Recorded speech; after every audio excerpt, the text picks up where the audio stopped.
En el Instituto de Iberoamérica de la Universidad de Salamanca nos preguntamos, ¿qué está pasando en América Latina? Y para saberlo, se lo preguntamos a expertas y expertos en la región para compartirlo con ustedes. Gracias por acompañarnos. América Latina vive una paradoja inquietante. Mientras la inseguridad y la violencia se consolidan como las principales preocupaciones ciudadanas, las respuestas políticas parecen apostar cada vez más por la dureza y el castigo como solución. Cárceles desbordadas, estados de excepción, detenciones masivas y discursos de tolerancia cero se han convertido en el repertorio habitual del gobierno de muy distintos signos ideológicos. ¿En qué está pasando? Nos acompañan Elena Martínez Barahona, de la Universidad de Salamanca, Marcos Eoli, de la Universidad Nacional de Costa Rica, Lucía Damer, de la Universidad de Santiago, y Juan Pablo Luna, de la Universidad McGill de Canadá y de la Pontificia Universidad Católica de Chile, quienes nos ayudarán a entender qué hay detrás de este fenómeno, si realmente funciona y qué precio estamos dispuestos a pagar por esa sensación de seguridad. Soy Nicolás Miranda, investigador del Instituto de Iberoamérica y profesor del área de Ciencia Política de la Universidad de Salamanca. Gracias por acompañarnos.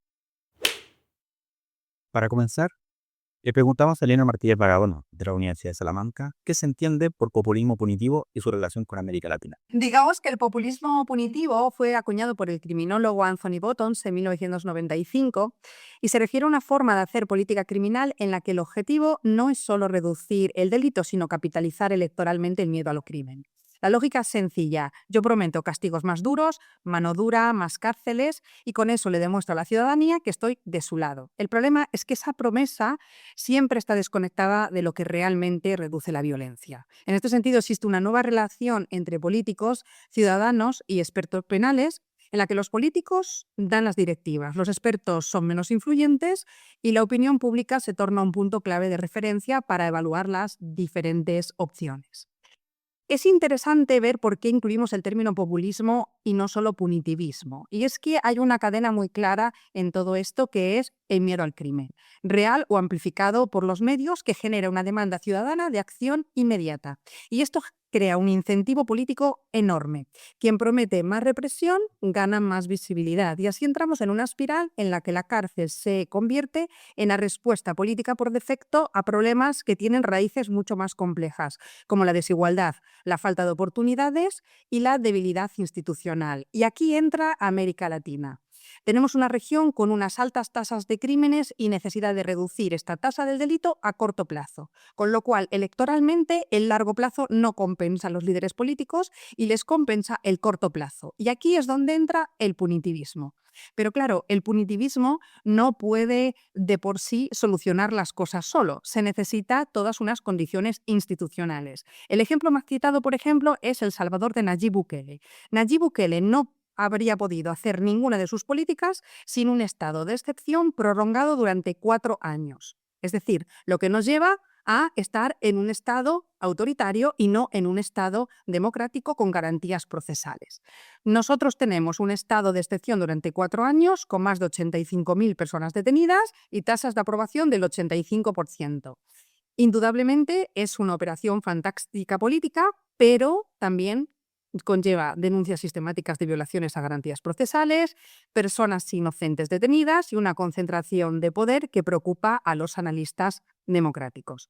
Y lo fascinante de este modelo es que es transversal a todas las ideologías. Es decir, lo encontramos en la Honduras de la presidenta Xiomara, en Ecuador de Noboa, en Costa Rica ahora con Laura Fernández o incluso en el Chile de Katz. Y en Brasil con Bolsonaro, pero incluso Lula había tenido algunas políticas también de populismo punitivo. Es decir, el populismo punitivo atraviesa ideologías y es un fenómeno, como dicen algunos autores, de populismo penal. Desde hace años, los mercados ilegales han penetrado en el Estado aprovechando las grietas institucionales. Frente a este panorama, le preguntamos a Lucía Damer, de la Universidad de Santiago de Chile, ¿hasta qué punto estas políticas de populismo punitivo son una respuesta eficiente para desarticular estos mercados ilegales? ¿O estamos ante una lógica que responde a la demanda electoral del momento? Varias cosas. Lo primero es que el populismo punitivo no surge en América Latina, ni surge para luchar únicamente contra el crimen organizado. En realidad el punitivismo, ¿cierto? O el populismo penal se desarrolla mucho en Estados Unidos en la época de la crisis de la cocaína, del crack específicamente, y está muy vinculada con cómo hacer para enfrentar el fenómeno del consumo y el tráfico de drogas, ¿no? Estas políticas de la tercera es la vencida, de aumento de penas, de mayores niveles de encarcelamiento, estaba totalmente pensado en la idea que los mayores castigos disminuyen o disuaden a aquellas personas, individuos que van a cometer un delito. Y pensando un poco que el ser es un ser racional que puede tomar una decisión en base a, no sé, la pena que te va a dar la ley, ¿no? Y ese populismo punitivo creció muy fuertemente en Estados Unidos y migró para diversas partes del mundo en general. Y por supuesto, en la migración hacia América Latina se tropicalizó, ¿cierto? Y en esa tropicalización nosotros ya entramos con gente que se le ocurrió proponer, no sé, penas de muerte, digamos, una abundancia creativa en términos de castigo. ¿Por qué el castigo? Porque muchas de las otras políticas que se deberían de implementar se han implementado mal o no se han implementado en la región. Entonces también hay una sensación ciudadana entendible que dice, bueno, ¿qué es lo que sirve realmente si estamos hace 20 años empeorando, ¿no? Y por otro lado, el mundo político que no termina de entender el fenómeno, tanto de las violencias como del crimen, y encuentra, y como tú bien decías, encuentra un capital electoral de rápida ganancia cuando tú propones mayores castigos o mayor presencia policial o creación de delitos. Lo interesante es que en América Latina el populismo punitivo lo usamos no solamente para la lucha contra el crimen o los criminales, sino que ya le dimos un segundo nivel tratando de pensar que el populismo punitivo va a terminar con los mercados ilegales, lo cual me parece, digamos, si lo otro es inviable, esto ya es imposible. Desde una perspectiva comparada, Juan Pablo Luna, de la Universidad de McGill de Canadá y de la Pontificia Universidad Católica de Chile, nos señala en qué medida estamos viviendo un avance real del populismo cognitivo o las políticas de mano dura como respuesta dominante de la región, y si existe alguna relación entre estas políticas con la vindicación ideológica de los distintos gobiernos o son más bien una política transversal. Yo te diría que lo que estamos viendo en la región, yo no sé si llamarlo populismo, más bien lo llamaría punitivismo, y eso en parte, digamos, se relaciona un poco con la respuesta a tu pregunta sobre el sesgo ideológico. ¿Sí? Lo que estamos viendo en realidad me parece es una demanda a nivel social por temas de seguridad, muy centrada en temas de seguridad. Te diría que hoy en la región, si uno mira comparativamente la seguridad, la sensación de inseguridad, y se ha vuelto el principal asunto de debate político y en el que se estructuran muchas veces las campañas electorales, tal vez con la excepción de Argentina, que es el único caso donde la economía y la inflación y la crisis fiscal ha sido más importante que la seguridad. Y en ese sentido, todas las fuerzas políticas, digamos, desde la oferta, hay como una presión por converger hacia una provisión de política pública punitiva, ¿no? Esto se ve en países de muy distinto tipo y uno lo puede, digamos, ver ilustrado en la consolidación de Bukele y de su liderazgo como un liderazgo probablemente el más popular hoy en la región, en todos los países de la región. Cada país está de alguna manera buscando su Bukele y en cada sistema político hay contendores principales que tratan de personificar a Bukele en su contexto nacional y en cada elección. Esto ha pasado y se ve, digamos, en casos obviamente, digamos, más abiertamente de derecha, digamos, digamos, donde se ensalza y se abraza esta figura de Bukele. Pero también uno puede pensar en casos como el chileno, donde el liderazgo de Gabriel Boric y el gobierno de Gabriel Boric termina implementando en términos de política pública una agenda punitiva desde un gobierno que se piensa de izquierda, ¿no? Lo mismo uno ve en Uruguay, ¿no? Uruguay ha aplicado una agenda punitiva, una agenda, digamos, de fuerte tendencia hacia la carcelización y hacia el encarcelamiento masivo en los últimos periodos de gobierno que cruzan la demarcación ideológica, tanto el Frente Amplio como la coalición republicana han empujado este tipo de medidas, ¿no? Uruguay hoy es uno de los 3, 4 países con más presos por habitante en la región, siguiendo a El Salvador, a Cuba, y ahí está Uruguay. Y lo otro que te diría, digamos, complementar lo que ya he dicho, es que esta agenda punitiva, digamos, y esta presión social por encarcelar, por eventualmente, digamos, intentar lidiar de esa manera con el problema criminal, sabemos que no funciona, sabemos que es criminógena, genera nuevos escenarios de crimen, organiza y contribuye a la organización de bandas criminales. Tiene muchísimos problemas en términos de rehabilitación. Por ejemplo, volviendo al caso de Uruguay, casi 70% de los presos vuelven a reincidir a menos de 3 años de salir de la prisión. De alguna manera, lo que sabemos desde el análisis de política pública es que esto no funciona. Sin embargo, los políticos, que muchas veces a puertas cerradas confiesan que saben que esto no funciona, cuando tienen que hacer campaña, cuando tienen que enfrentarse a la sociedad, cuando tienen que responder a una agenda que también está muy permeada por lo que es los medios de comunicación y la centralidad que tiene el delito, digamos, como noticia en la región, terminan básicamente cediendo a esta presión y empeorando el problema hacia adelante, para tratar de eventualmente sintonizar, perdón, en el corto plazo con la ciudadanía. Marco Feoli, de la Universidad Nacional de Costa Rica, nos describe los efectos de la aplicación de políticas punitivas sobre los derechos humanos.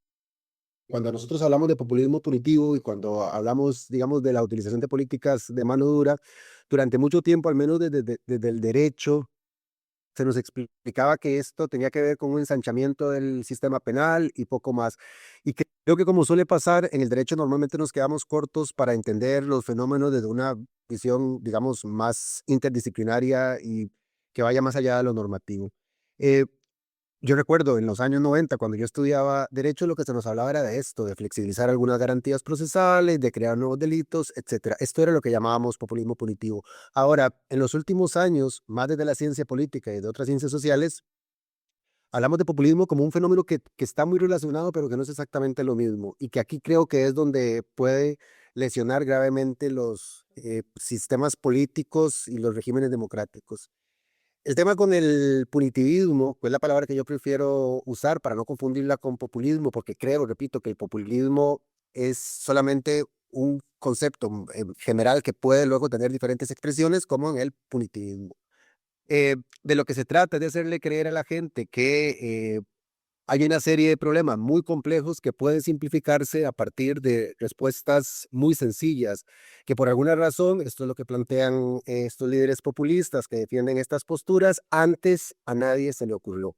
Y ocultan con esto que estamos hablando de fenómenos multifactoriales que tienen que ver con estructuras sociales profundamente desiguales, sobre todo en contextos como los latinoamericanos. Em, en los últimos años, seguramente el caso más famoso es el caso salvadoreño, pero creo que no es el único, se ha ido extendiendo, digamos, esta forma de entender los problemas y la implicación del Estado en ellos, eh, que buscan castigar con más severidad, que buscan un mayor endurecimiento del sistema carcelario, por ejemplo, que plantean la posibilidad de tener más gente en la cárcel como un éxito y como una señal de triunfo y como una señal de seguridad y no como una señal, digamos, de fracaso colectivo en términos de quiénes son y por qué llegan a las cárceles. El principal problema, yo creo, en este momento está relacionado con otro factor del que yo creo que hay que hablar en algún momento, que es qué tanto han influido las redes sociales y las nuevas tecnologías, porque también este discurso queda muchísimo más anclado con el surgimiento de las nuevas tecnologías, es decir, con estas formas de comunicación que permiten en unos pocos caracteres plantear temas y plantear soluciones, lo cual sabemos que es imposible. Pero bueno, ahora vivimos una época en la que eh, muchísimos políticos y muchísimos líderes políticos, y esto también hay que decirlo, de todos los signos políticos, probablemente, y esto está claro, con mucho más énfasis, estos discursos vienen de de liderazgo de derecha o extrema derecha, pero también de alguna manera han sido abrazados por las izquierdas, que yo creo que esa es una reflexión que habría que hacer desde la izquierda. Em, Se defiende la idea de que todo este andamiaje jurídico, político, filosófico respecto a los derechos humanos son un estorbo para resolver los problemas de violencia que enfrentan los países. Y además, esto, claro, esto tiene un sustrato fáctico que es absolutamente real, y es que nosotros vivimos en unas sociedades, los latinoamericanos, que son violentas, mucho más violentas. Hay casos extremos, seguramente, como el caso ecuatoriano o como en alguna medida también el caso de Costa Rica, en los que ha habido un empeoramiento innegable de los índices de seguridad. Bueno, frente a esta realidad, lo que se le dice a la gente es, bueno, la solución es reducir al mínimo eh, las garantías que están establecidas para proteger a las personas, a todas, de las intrusiones estatales que pueden ser muy graves, porque además, si algo sabemos los latinoamericanos es sobre las implicaciones que tiene ese intrusismo estatal cuando se trata de hacer intervenciones y de ejercer el poder punitivo.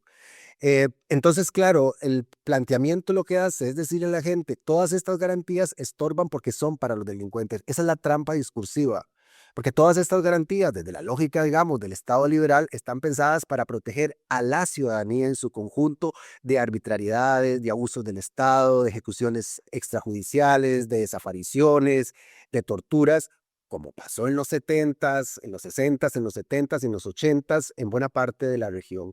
Esa es la trampa, hacerle creer a la gente que cuando hablamos de esto, hablamos de una serie de privilegios para delincuentes y no de garantías para la ciudadanía.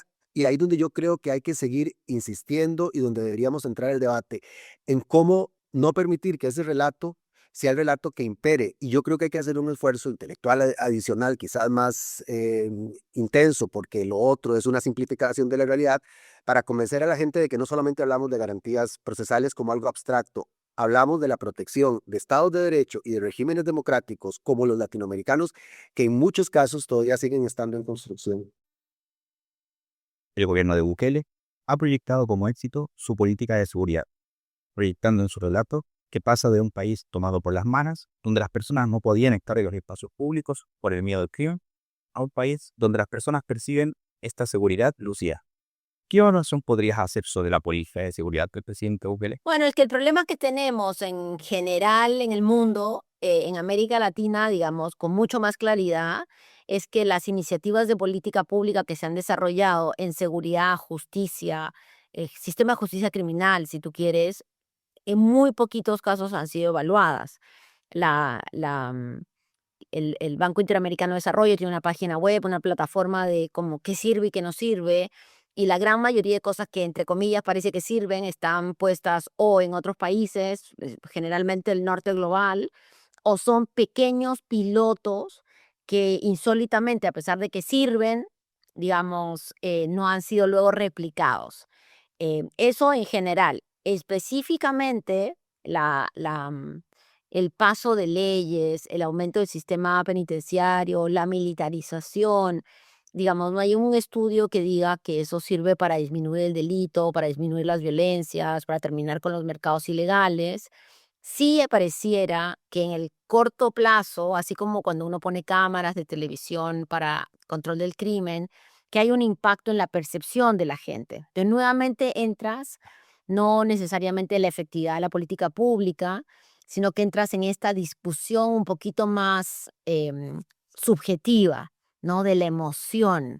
Y las políticas punitivistas, como que se han quedado en ese espacio.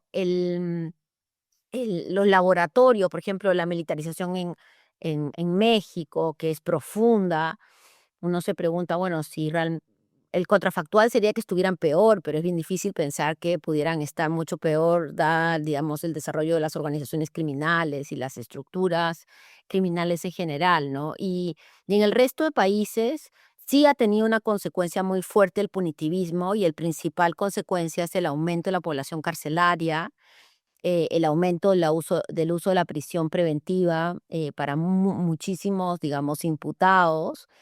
Insólitamente, ese hacinamiento, esa mala condición de vida, etcétera, también ha sido uno de los factores que terminan generando el desarrollo de pandillas carcelarias, ¿no?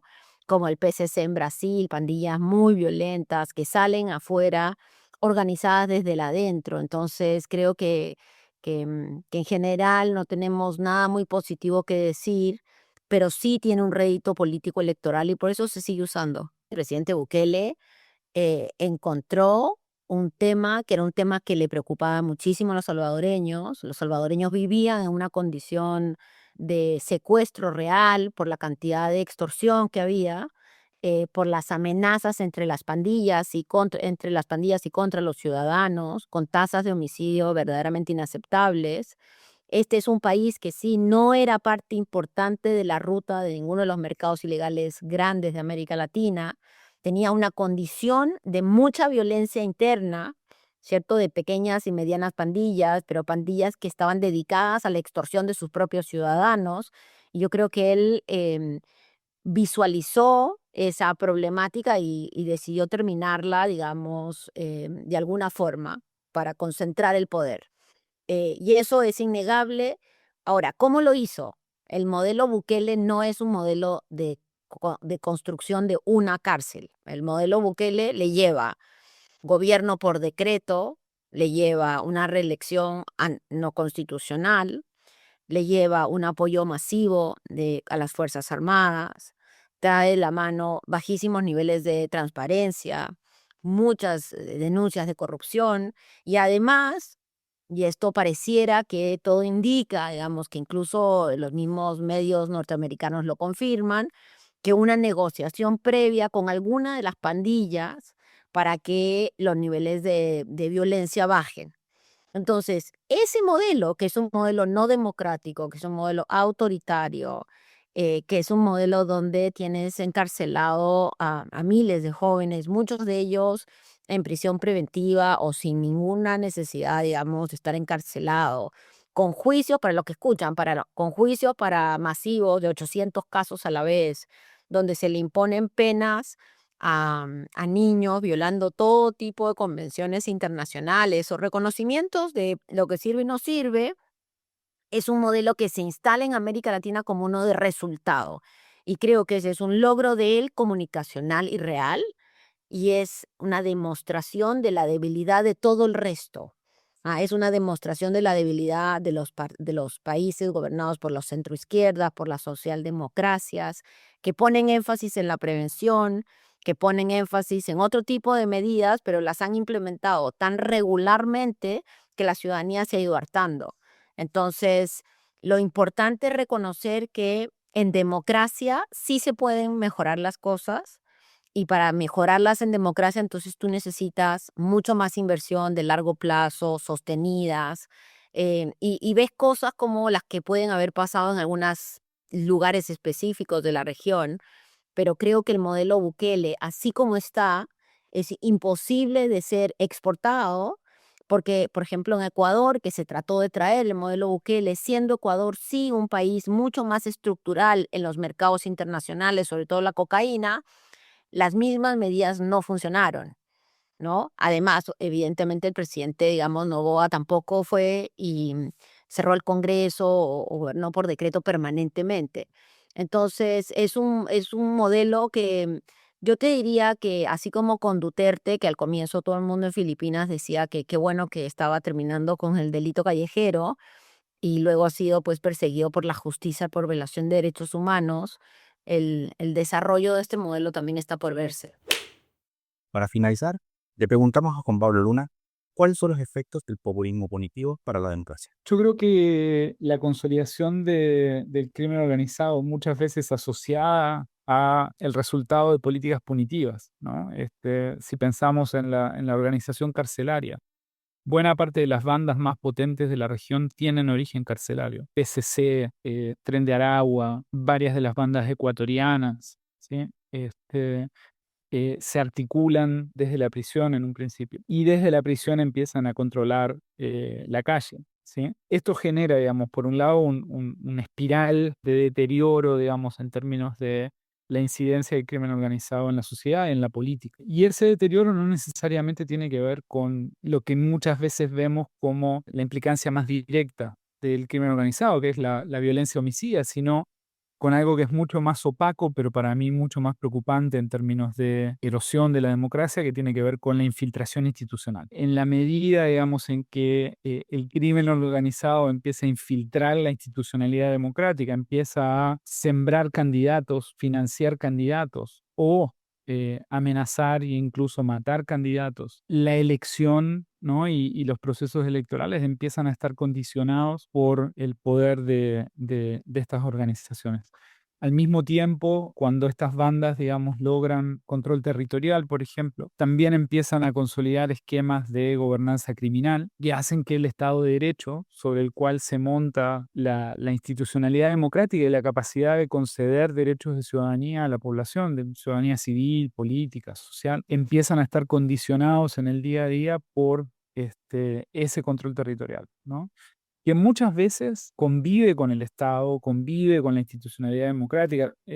A veces tenemos esta idea de que la gobernanza criminal opera donde el Estado no llega, pero lo que sabemos es que en muchos casos lo que hay es un pacto, a veces tácito, a veces más explícito, de delegación, ¿no? En el cual las autoridades electas dicen, bueno, este territorio mejor que lo gobiernan ellos. Y en este tipo de cesión de soberanía también empieza a comprometerse la institucionalidad, la democracia. Y un tercer camino, digamos, si quieres, una tercer vertiente, digamos, de erosión, tiene que ver con fenómenos como el que uno ve hoy en El Salvador, por ejemplo, en el cual lo que tenés sí es la cristalización de un populismo punitivo que eventualmente empieza a concentrar poder, que eventualmente empieza a erosionar derechos civiles, que empieza a perseguir a la prensa, que empieza, digamos, a controlar, a desafiar la autonomía del Poder Judicial, del Poder Legislativo. Y en ese caso tenés una deriva más directa también y más clásica de erosión democrática tal como la estamos viendo o pensando en la política comparada actualmente. Muchas gracias a Elena, Marco, Lucía y Juan Pablo por compartir sus conocimientos con nosotros. Y muchas gracias a todos y a todas por acompañarnos. Nos vemos en el próximo episodio de ¿Qué está pasando? Mantente al día con los temas más relevantes de América Latina. Síguenos en nuestras redes sociales @iberoame en Instagram y X y forma parte de nuestra comunidad.